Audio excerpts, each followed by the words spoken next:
ኢብሊስ አልተለቀቀም። ነብዩ አለይሂ ሰላቱ ወሰላም እዚህ ሜዳ ላይ ቆሞ ትንሽዬ ዱንካን ዙር ለመስገድ ብቻ ነምራ የሚባል አሁን መስጂድ አለ። ዛኔ ዱንካን ነው ትንሽዬ እንትን ተደረገላቸው። ኹጥባ ካደረጉ ከሰገዱ በኋላ ኹጥባ ከሰገዱ በኋላ ወደ ፀሐይ ወጥቶ ተራራ ስር ቆሞ ግመላቸውም እሳቸውም እየተቃጠሉ ለራሳቸውም ዱዓ እያደረጉ አልፎም ተርፎም ለኔና ለአንተ ኡመቴ እያሉ ነበር። አንድ ሐዲስ ውስጥ አቡበክር የዘገቡት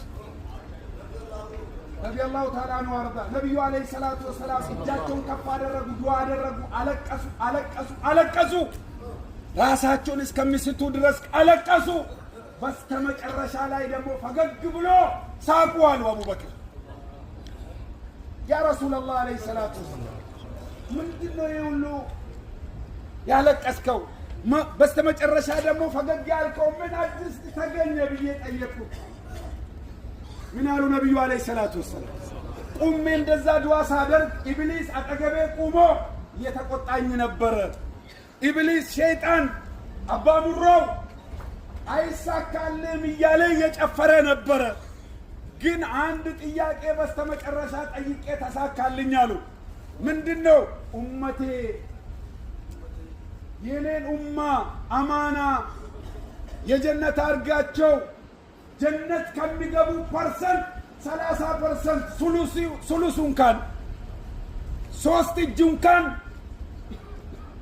ስለው አላህ ፈቅዶልኛል ፈቅጄልኛል ሰርፕራይዝ ሲያደርገኝ ወይ አሳነስኩት ብዬ ግማሹን አልኩት አሉ ነብዩ አለይሂ ሰላም።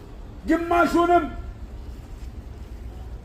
ላኢላሃ ኢላላህ ሙሐመዱር ረሱሉላህ ያለው ምስቃለ ዘራ ኢማኑ ልብ ውስጥ ያለው ጀነት ግባ እድሉን ያገኝ ሱሉሳን 70% በላይ አላህ እንዲወፍቀኝ ዱዓ አደረኩት። አላህ ሰጥቼአለሁ ሲለኝ ኢብሊስ ተናደደና በጭንቅላቱ ወደ አፈር ተመለሰ ያሉ ነብዩ አላሁ አክበር። ከዛን ሰዓት ደግሞ ተደሰትኩትና ፈገግ አልኩት፣ ሳቁት አሉ ነብዩ አለይሂ ሰላም። ይሄ ሁሉ ክስተት እዚህ ውስጥ ነው፣ በረሃ ውስጥ ነው። እኛ ምን ነብዩ አለይሂ ሰላቱ ወሰላም ገና የሚመጣው ኃጢአት ሳይሰሩ